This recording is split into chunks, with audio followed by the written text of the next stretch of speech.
We often think of the body and mind as if they are two completely separate things. But have we ever asked ourselves what would happen if they were actually one? Today, let's explore that profound connection together on a special journey from body to mind. Surely many of us have experienced this feeling before. Amid the hustle and bustle of life, sometimes we find ourselves feeling unsteady, out of balance, and at those times, both our body and mind constantly send us signals. It could be fatigue, aching pain, or a sense of tension and unease with no clear cause. These are the lingering concerns of our era. So let's begin this journey by listening to the wisdom within our own bodies. Together, we will explore an ancient method to unlock the innate self-healing abilities that reside within each of us. There is a wonderful truth. Our bodies possess a miraculous self-healing mechanism, and according to the book, The Secret of Acupressure Healing, acupressure is one of the keys to unlocking that potential. The beauty of this method is that it doesn't dwell on theory, but focuses entirely on practice. So, to better visualize how this method works in practice, let's look at two very common cases. Fatigue and dizziness. Acupressure provides extremely specific solutions by stimulating key acupoints. And here's where it gets really interesting, its practical applications. For example, to combat fatigue, we can stimulate the Tianzhu point at the nape of the neck to refresh the mind, or the Zhusanli point just below the knee to boost vitality. Just imagine them as very specific switches on your body. Similarly, for dizziness, acupoints like Feng Qi at the base of the skull or Bai Hui right at the top of the head are very effective in relieving pain and restoring balance. This shows that our bodies truly have their own keys to self-healing.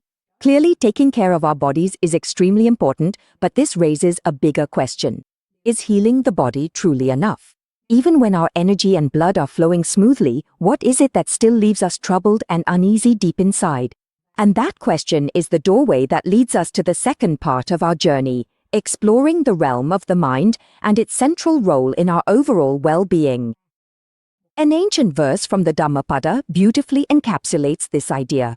The mind precedes all things, the mind is their chief, the mind creates them. Simply put, if we act with a wholesome, pure mind, then happiness will naturally follow, just as a shadow never leaves its form. This demonstrates the mind's astonishing power to shape reality. So how can we truly understand the mind?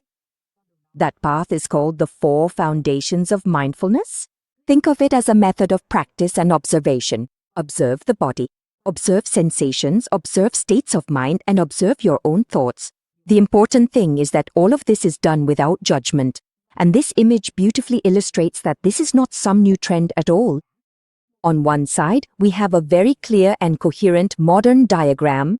On the other side is an ancient Khmer text showing that these principles have deep roots in wisdom that has stood the test of time. So far, we've explored the body and the mind as if they were 2 separate paths. But what happens when they meet? Now, let's explore together the bridge that connects these 2 worlds. The key lies in this profoundly insightful advice from Dr. Truong Tin. He said, when performing acupressure, focus on channeling your energy into your fingers as if transmitting your own mental force. This is quite literally the bridge between the 2. It connects the focused action of the mind with the physical act of acupressure. And this is the crucial point.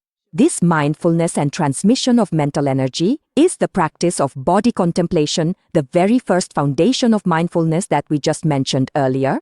It turns out that the 2 paths are actually one. This brings us to a truly beautiful synthesis. Acupressure and mindfulness are not 2 separate methods, but rather they are like yin and yang. The 2 streams blend together, forming an art of healthy and holistic living. Now this chart is really interesting.